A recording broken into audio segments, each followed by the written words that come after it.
지난 수요일 프랑스 전역에서 시위가 발생했습니다.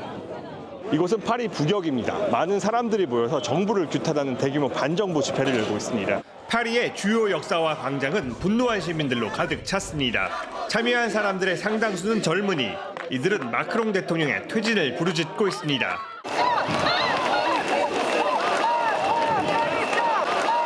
이들이 거리로 뛰쳐나온 이유는 무엇일까? Tous les jours, moi je rencontre tous les jours des étudiants qui me disent qu'en fait ils doivent sauter des repas, qu'ils trouvent pas de logement, qu'ils n'ont pas l'argent en fait pour s'acheter un ordinateur pour pouvoir étudier. Donc il y a une dégradation nette des conditions de vie, mais du coup ça s'accompagne aussi. Applique une politique d'austérité ici en France qui fait que le peuple français en a marre, on a totalement marre. 파리 곳곳의 시위대가 프랑스 시민 집회의 중심지 공화국 광장으로 모입니다. 프랑스 혁명의 상징인 마리안 동상은 시위대의 구호로 가득합니다. 이번 시위의 표어는 모든 것을 멈춰라. 새로운 프랑스를 만들기 위해 지금의 프랑스를 멈춰서게 만들어야 한다고 주장합니다.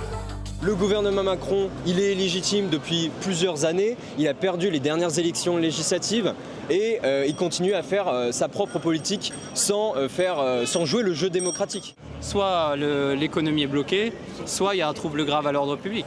Bon, bah là, il y a l'idée un trouble relativement grave à l'ordre public, on va dire. 시위대와 일부 시민 사이에선 신경전이 벌어집니다. 막으려는 자와 지나가려는 자, 분위기가 점점 격렬해집니다. 화가 나는 운전자는 거칠게 응수합니다. 시내 곳곳에선 방화와 폭력이 발생하기도 했습니다. 시내 한복판에 한 식당이 불에 타고 시위대 일부는 경찰을 공격하기도 합니다. 이날 하루 프랑스 전역에서 267건의 방화가 발생했고 473명이 체포됐습니다.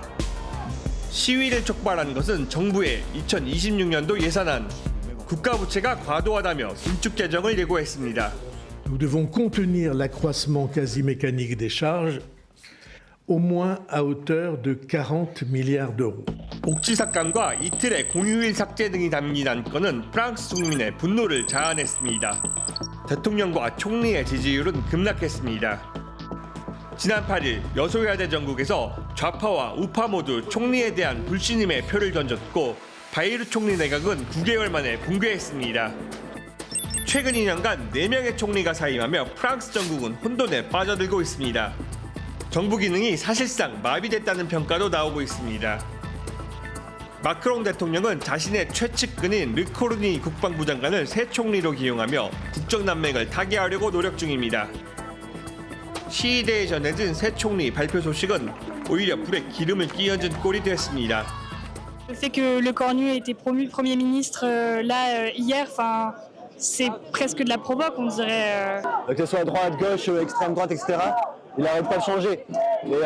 Et non, c'est tout le système qu'on doit changer. C'est pour ça qu'on doit s'unir de tous les partis différents. 이런 가운데 프랑스 노조연합은 다음 주 전면 파업을 예고했습니다. 공무원과 교통, 보건 등 공공서비스의 마비가 예상되는 가운데 야당은 대통령 탄핵안까지 제출한 상황. 프랑스는 지금 짙은 안개에 휩싸여 있습니다. 파리에서 PD특파원 김영우입니다. 모든 것을 다 멈추라니. 이태동 교수님, 정말 프랑스 시민들이 이 경고가 심상치 않아 보입니다. 네, 이러다 2018년 노란 조끼 시위가 재현되는 것이 아닌가라는 우려가 커지고 있습니다. 네. 당시 유류세 인상에 반대하면서 전국적으로 30만 명이 거리에 나섰는데요. 네. 시위가 1년 넘게 이어지면서 사망자 11명, 부상자도 3,000명 가까이 발생했습니다. 당시 취임한 지 1년밖에 안 된 마크롱 대통령이 큰 타격을 입혔거든요. 그랬었죠. 다음 주에 노동계에서 대규모 파업이 예고돼 있기 때문에 상황을 주시해 볼 필요가 있습니다. 네, 오건영 팀장님, 이렇게 된 것은 프랑스 정부의 재정 긴축안 발표 때문인 거죠? 네, 그렇습니다. 이게 이제 프랑스가요, GDP 규모로는 세계 7위의 경제 대국입니다. 네. 그렇지만 지금 프랑스의 재정 상황은 전혀 좋지가 않거든요. 네. 그러니까 올해 1분기 기준으로 봤을 때 프랑스의 국가 부채가 지금 5,400조 원 정도 됩니다. 한화로 따졌을 때요. 근데 이게 지금 GDP 대비 부채 비율로 보면 114% 정도거든요. 그렇게 많군요. 네, 유로존에서 이 국가부도 사태에 몰렸었던 그리스하고 이탈리아에 이어서 세 번째로 높은 수준입니다. 그 정도로 빚이 많습니까? 네, 그렇습니다. 여기다가요, 어제 보시면 프랑스의 국가 신용 등급이 지금 기존에 AA-에서 이번에 싱글 A+로 한 단계 더 떨어졌거든요. 네. 23년도 4월 달에 한 번 떨어진 다음에 2년 5개월 만에 또 한 번 떨어진 겁니다. 계속 떨어지는. 네, 신용등급의 하향 추세가 계속 이어지고 있는 건데 결국 국가부채 문제가 심각하다 여기에 주목하고 있는 겁니다. 네. 그래서인지 이제 프랑스의 재무장관이 이번에 긴축안이 무산되면 IMF가 개입할 수도 있다 이제 이런 발언까지 했던 IMF. 거죠. 그 무시무시한 이야기 아니겠습니까? 그만큼 절박하다는 거겠죠. 네, 그런데요. 이제 재무장관이 그런 얘기를 했다는 게 다소 좀 과했던 거 아닌가 싶은 게 그래요? 예, 재정에 대한 신뢰를 제고를 해도 모자랄 판에 네. 굳이 이제 구제금융으로 의미하는 IMF를 언급을 했잖아요. 이러면 외국인 투자자들 입장에서는 프랑스 재정의 지속 가능성에 대한 의구심, 불안감 이런 게 더 높아질 수가 있거든요. 맞네요. 지금 이제 프랑스는요 해결책이 두 가지입니다. 네. 경제 성장을 끌어올리거나 아니면 지출을 줄이거나. 근데 이게 둘 다 쉽지 않은 게 네. 일단 성장만 보면은 올해 성장률 예상치가 0.6%예요. 기조적인 저성장에서 벗어나지 못할 걸로 보이는데요. 네. 그럼 비용 측면을 보면은 프랑스의 지금 10년 국채 금리가 3.5%입니다. 아하. 그게 이제 지금 보시면 유럽의 재정 불량국이죠. 이탈리아하고 비슷한 수준이에요. 프랑스가요. 네, 근데 이게 그 얘기는 프랑스에 대한 투자자의 신뢰가 낮기 때문에 프랑스가 돈을 빌릴 때 보다 많은 이자를 지급을 해줘야 그렇죠. 된다라는 얘기입니다. 그렇죠. 안 그래도 부채가 많은데 이제 이자까지 부담이 커지게 되면은 네. 비용을 줄인다는 것도 굉장히 어려운 얘기가 될 수 있죠. 아니 김재수 교수님, 프랑스는 왜 이렇게 빚더미에 오른 거예요? 그러게요. 이제 프랑스의 재정 위기 원인 중 하나로 지목되는 것이 바로 복지 비용입니다. 이게 흔히 복지 천국 하면은 우리가 이 북유럽을 떠올리는데요. 네. 사실은 그렇지가 않습니다. 이제 그래프에 나올 텐데 나오네요. 이제 보시는 것처럼 프랑스가 가장 높습니다. 실제로 GDP 대비 아하. 약 31%를 복지 비용으로 지출하고 있는데요. 근데 아이러니하게도 이 최근 프랑스의 아동 노숙자가 2,000명이 넘는다는 충격적인 보고가 나왔습니다. 어휴. 네, 2022년 이 마크롱 정부가 노숙 아동 제로를 약속했는데요.